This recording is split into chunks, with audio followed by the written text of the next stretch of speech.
Yeah, so I have to say that again. So I was thinking of talking about the basic principles of meditation practice. A couple of days ago, I wrote a short text with the title Intention, Attention, and Awareness.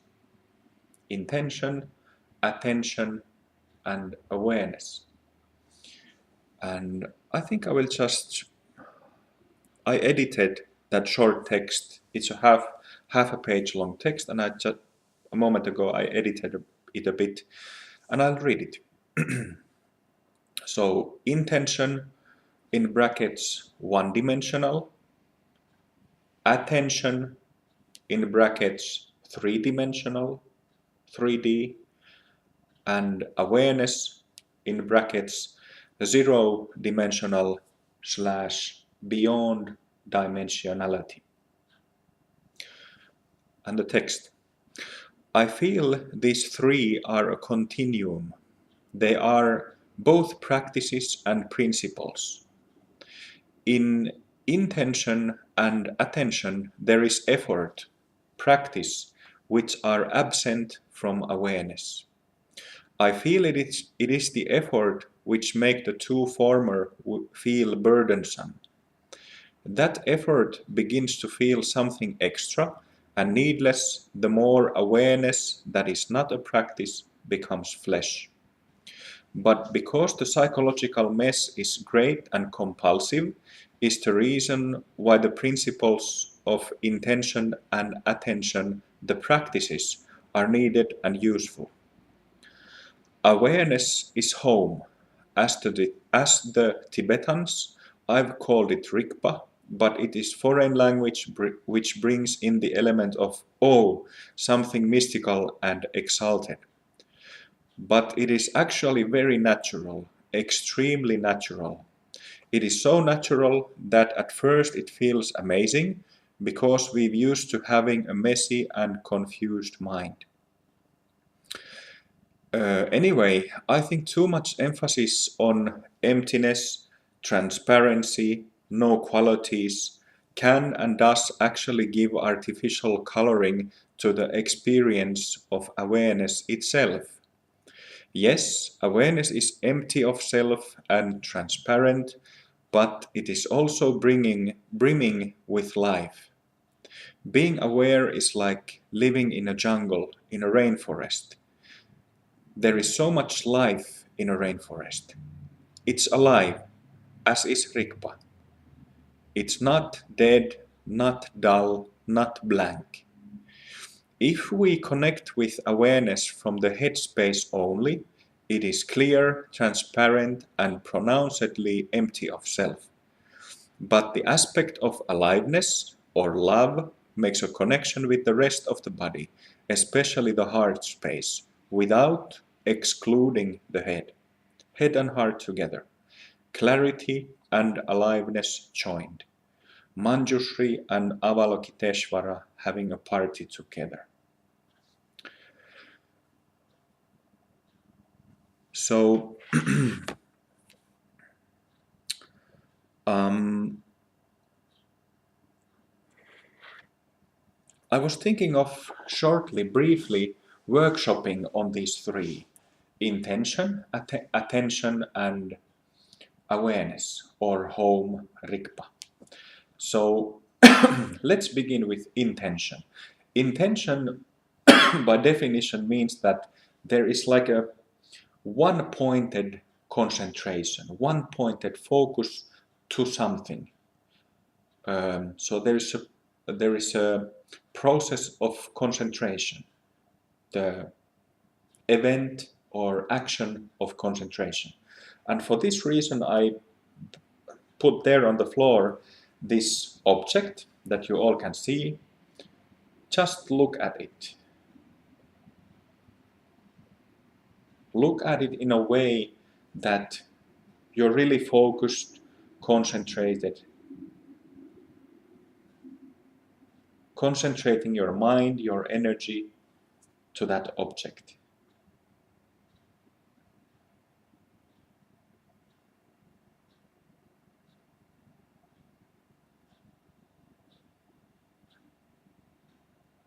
Just look at it. If you get distracted to sounds, to thoughts, to feelings, emotions, get back to looking at that object.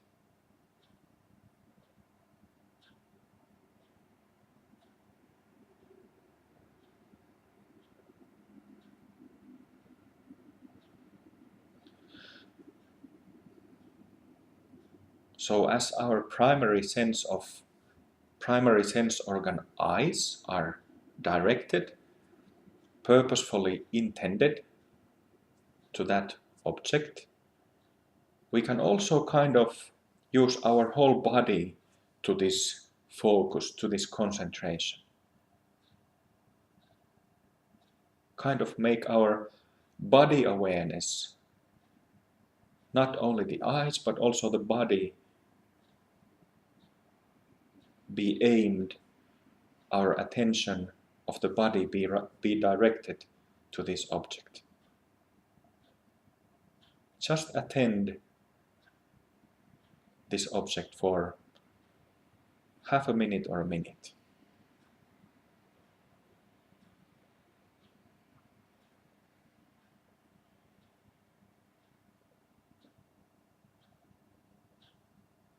Don't think about the open mind space now, even though it could be familiar to you.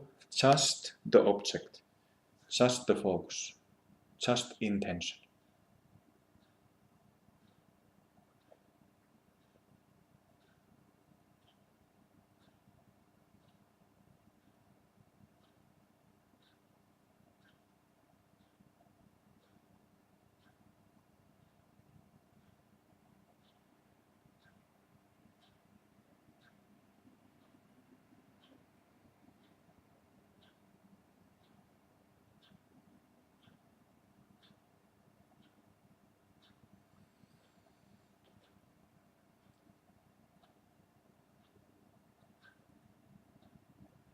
And now, for a moment, look at the object more intensively.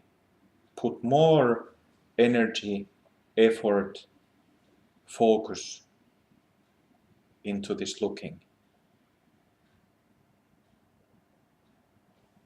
More intense, more intensive.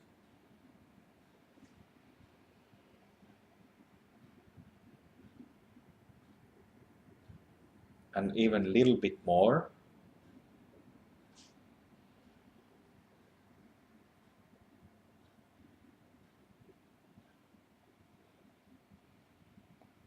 And then bring the intensity level back. So you're still focused to that object, attending it, but kind of relaxing.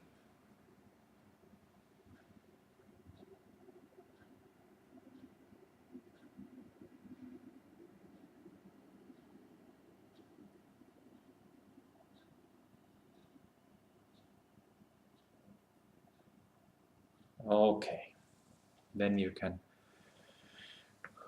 move your body, move your eyes.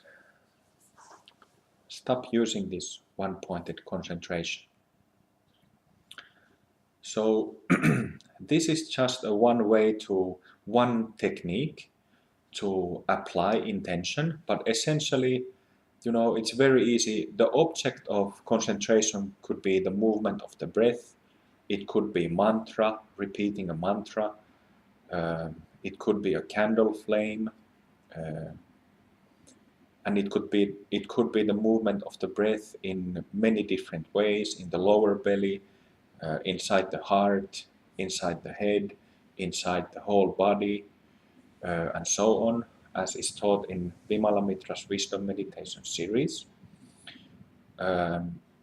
But essentially, the principle is that there is sort of this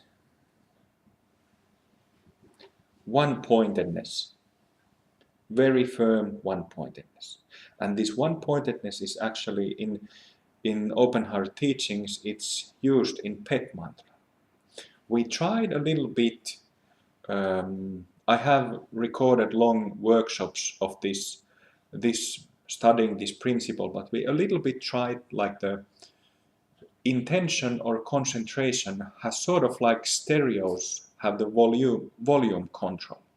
So you can have the volume low, you can turn it a little up, little more up, or to the maximum. So concentration intention has the same control like the volume control, so that uh, we could kind of begin from a very gentle concentration while not being distracted.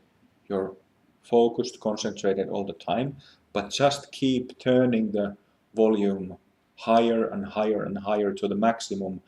And in the maximum, we would be really, really intensively using very intensive concentration. And when one uses one's personal maximum, each one of us have varying concentration skills, and when if each of us would use a personal maximum of concentration, it's a very intense experience. So you can't have the full throttle, the maximum, for a very long time. It's just a momentarily, maybe for an experienced meditator can sustain it for several seconds or maybe even few minutes, but it is very tiring because it's so intensive. And in Tibetan heart yoga, as in many Dzogchen teachings, they use the mantra PET.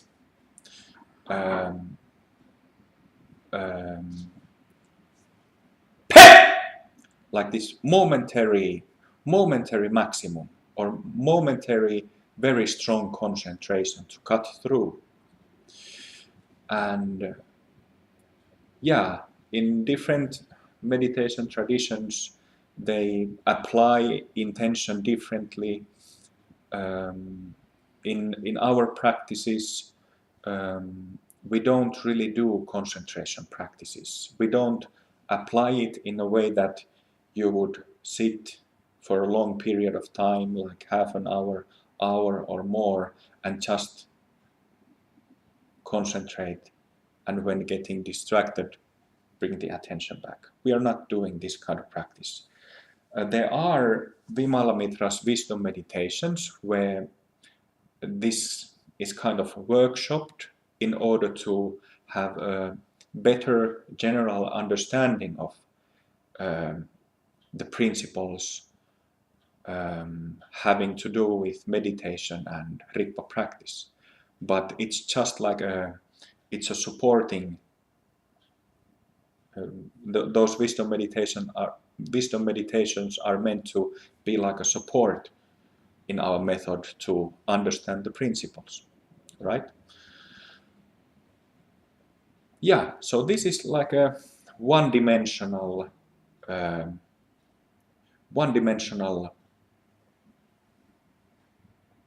function, one-dimensional event of using intention and creating intention.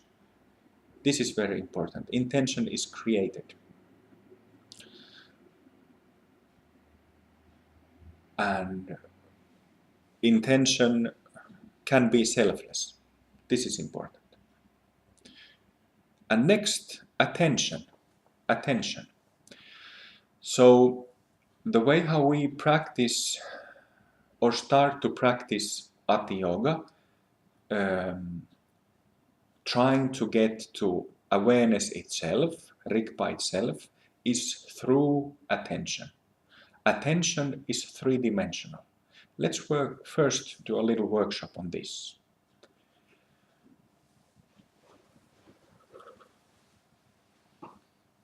Feel your body and relax your body for a moment.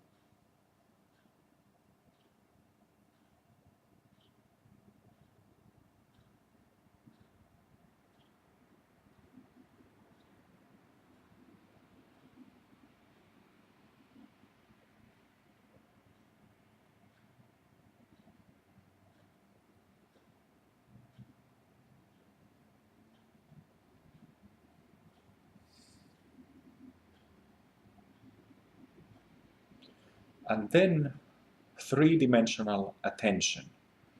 Three-dimensional means that like three-dimensional space is like the space of this room, which is different than one-dimensional act of intention. So attention is like being attentive of this three-dimensional space where you are.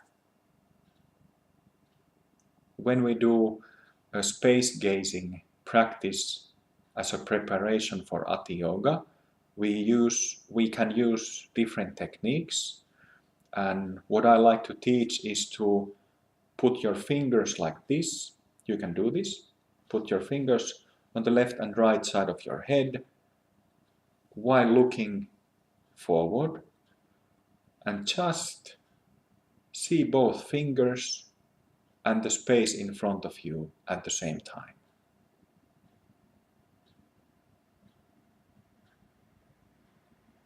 While being aware of this, attentive of this three-dimensional space, bring your arms down, but remain attentive of this 3D space.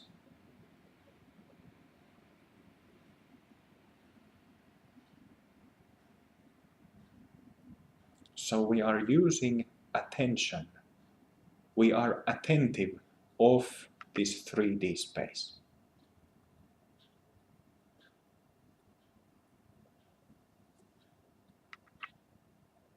We can see it, we can hear it, the open space, 3D space, and we can feel it.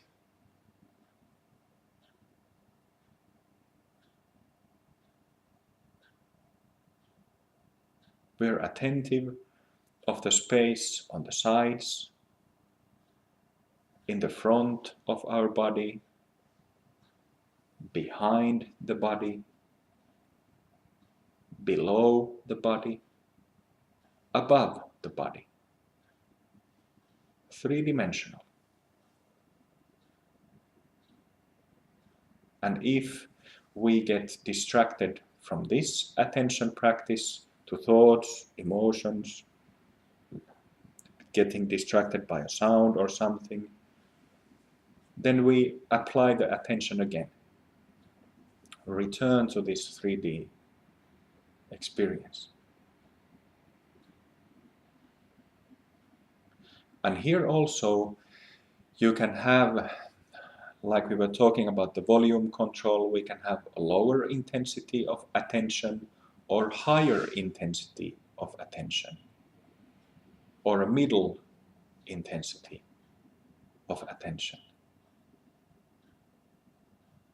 And as you can feel, it feels very different than the concentration, intention practice that we did, right?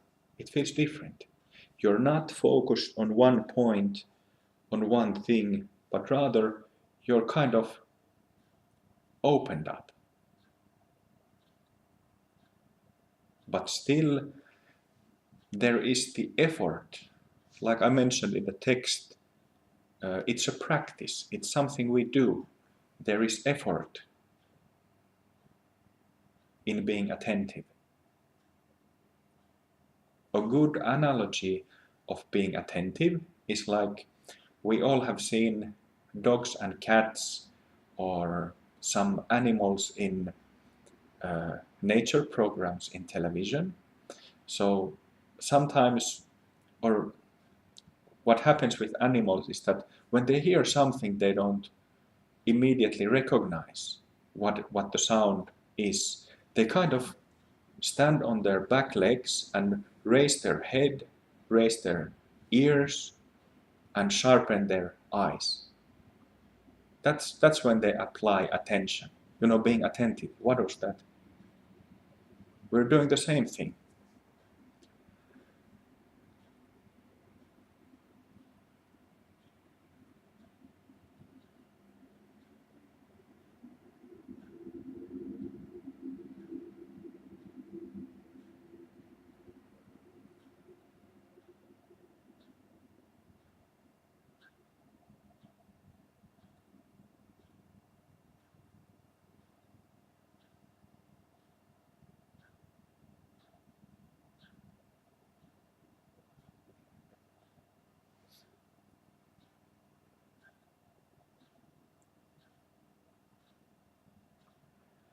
So when we use attention, there is this effort, this paying attention. It requires effort and energy. But Rigpa practice, awareness, or Ati Yoga, does not require effort, does not require energetic input. It is not a practice. You cannot do or perform Ati Yoga. What we can do is to cut the effort, stop applying, stop doing, and this is the way we can have a glimpse, the so-called direct recognition of Rigpa, or direct recognition of natural awareness. In other words, momentarily go through the door to our existential home. I really like the word home because that's how it feels. So as I teach on Tibetan Heart Yoga courses,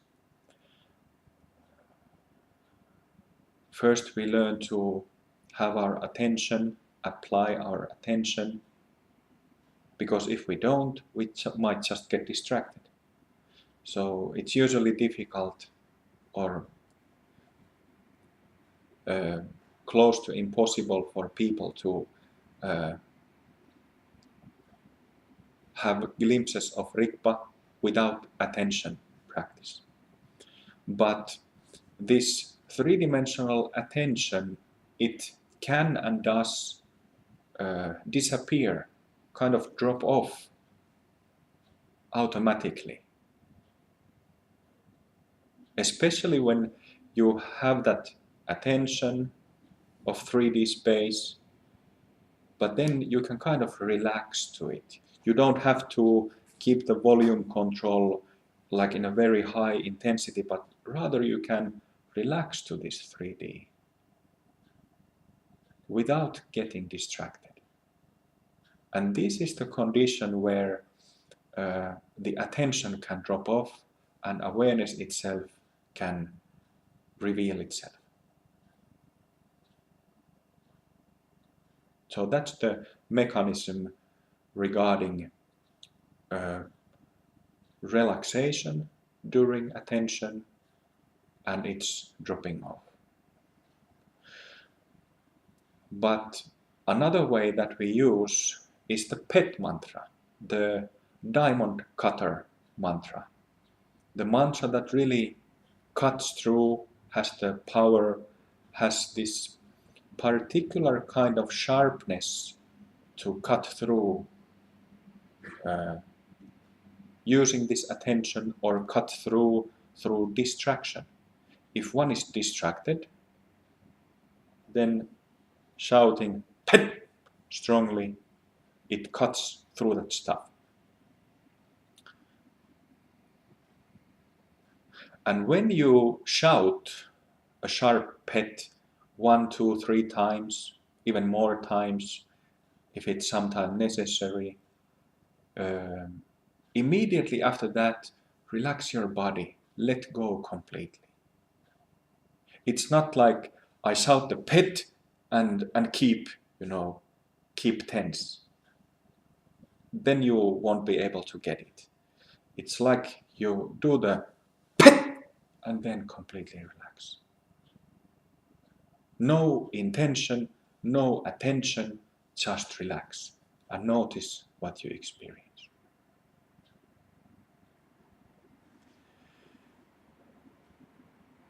So you can gently, let's do a short workshop on this. Gently be aware of the 3D space.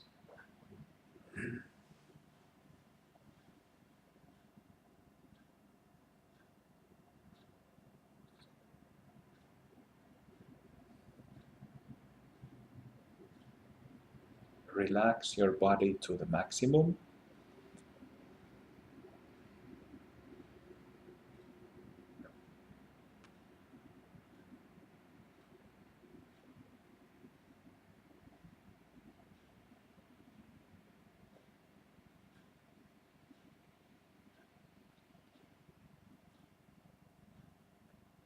While being aware of the surroundings, three-dimensional space.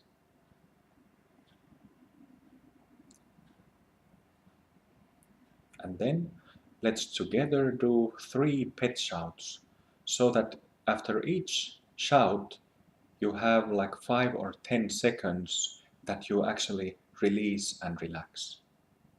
Like surrender before the next pet. Okay. Pet!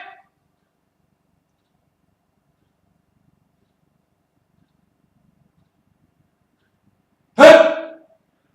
Pet! Please. Pet! Pet! Pet! Pet! Pet!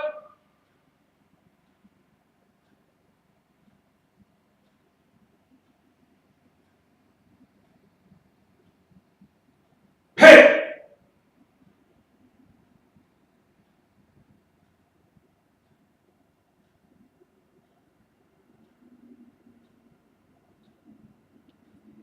Complete relaxation. Letting go. Surrender, surrender, surrender.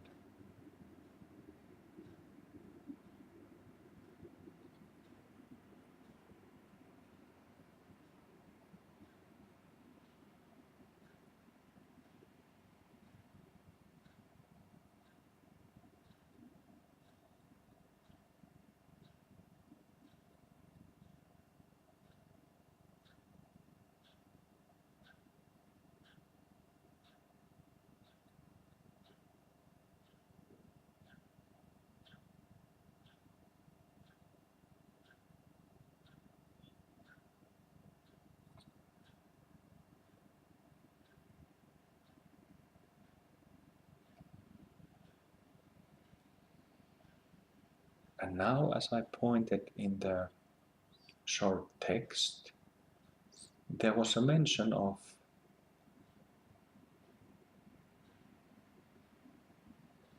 this awareness being alive. Is it alive? Or is it dead, dull, or blank? Absolutely, it's very much alive. And this aliveness connects with your physical body.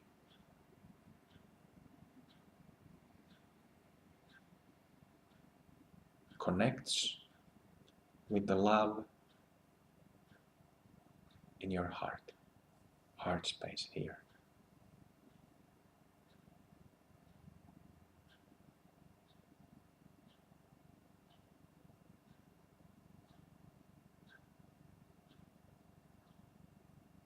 It is sheer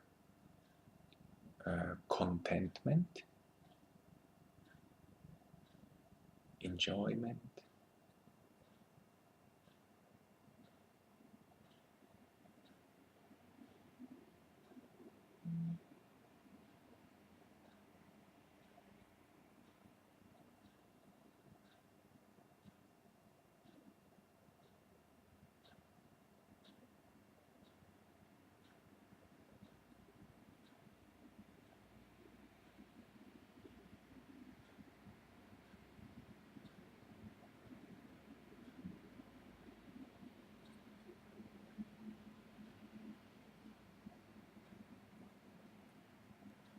resting, restful, full of rest, without being sleepy, absent-minded, distracted, without attention, without intention, without any sort of doing.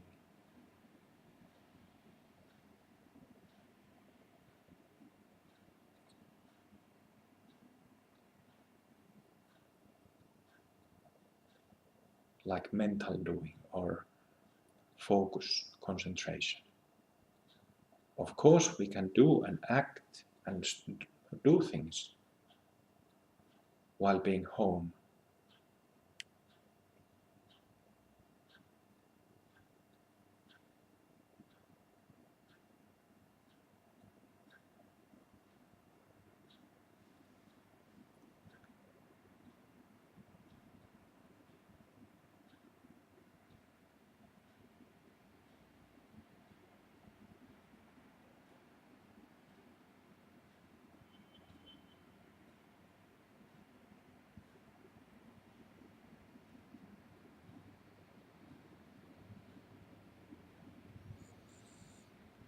Okay, then you can move your body. Don't leave home. So, the difference between attention and awareness uh, might be something that requires time and contemplation and practice to get, to understand. But yeah, you can understand just by doing it again and again. You know, being attentive, 3D, and then either waiting that it, when you are attentive softly, gently, either waiting that it drops off by itself, or using the pet mantra to cut it off. And then completely relaxing, surrendering immediately after pet mantra. This is very important.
Okay, I think